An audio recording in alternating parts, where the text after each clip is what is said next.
Israel, the government, and the military are doing everything they can to prevent this extremism and this brutality from hurting our citizens and from entering our territory.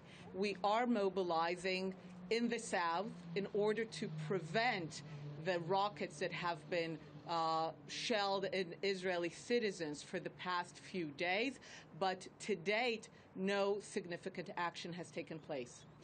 So you're saying Israel is being restrained here, yeah? I mean, the deaths of the Jewish boys and the Palestinian teenager, all of them are, of course, tragic, but the responses from the Israeli side could be seen as inappropriately heavy-handed, no?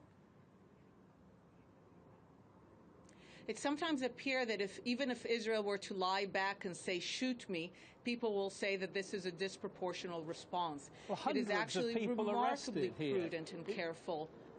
Hundreds of people arrested. Is that not disproportionate? People were arrested. Yes, that is far from being disproportional. People were arrested for investigation. Many of them are and will be released. There has been no military action, no attack. We were under extreme need to find the bodies of the boys. The entire nation was united in their desire to bring back the boys. People around the world, friends of Israel and the Jewish people, rallied to ask to bring back the boys, and the government did what it had to do to get the intelligence to find their whereabouts. But also no definitive proof about who killed these three teenagers either, is there? Or it's certainly not been made public. There is absolute definitive proof. It's been made public. The names of the perpetrators have been made public. These are Hamas activists from Hebron. We even hear them on the call that has been made to the police station, proudly saying that they caught 3 teenagers. We have all the mobile data. Everything has been made public. I know that people want to deny it. People do not want to recognize the brutality of such a crime. But we need to face reality. I don't think anyone would disagree for a minute. It's a horrendous crime. But the question from this end is, why arrest hundreds of people when you say you know you're only after a couple of men here? Because we need to find them. They are not operating alone. We know from phone calls that they made that they were telling their operators that they brought 3 young boys. We know they had help in burying the bodies. So we know that they're part of a far wider organization. The father of the perpetrator even said that he would be proud if his son were indeed the murderer. That gives you a sense of the support structure and the support ideology under which they are working.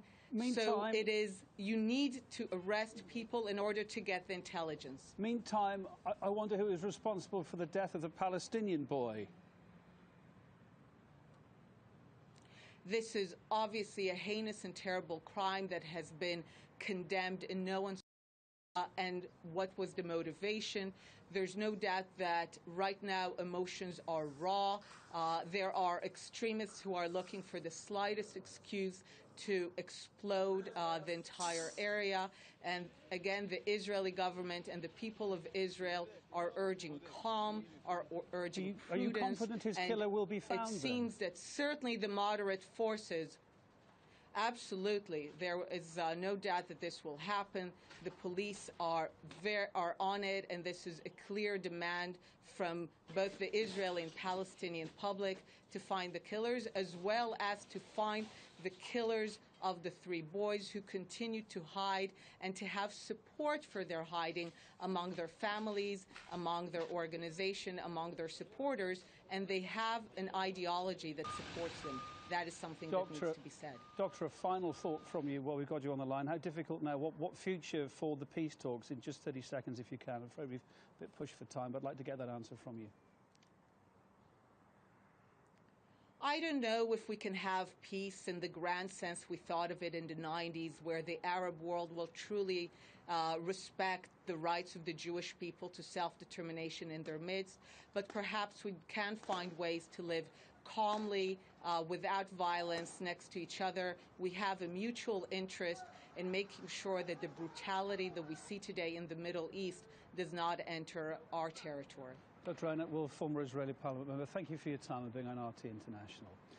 Thank you for being with us as well. We're heading to a short break. More news very shortly.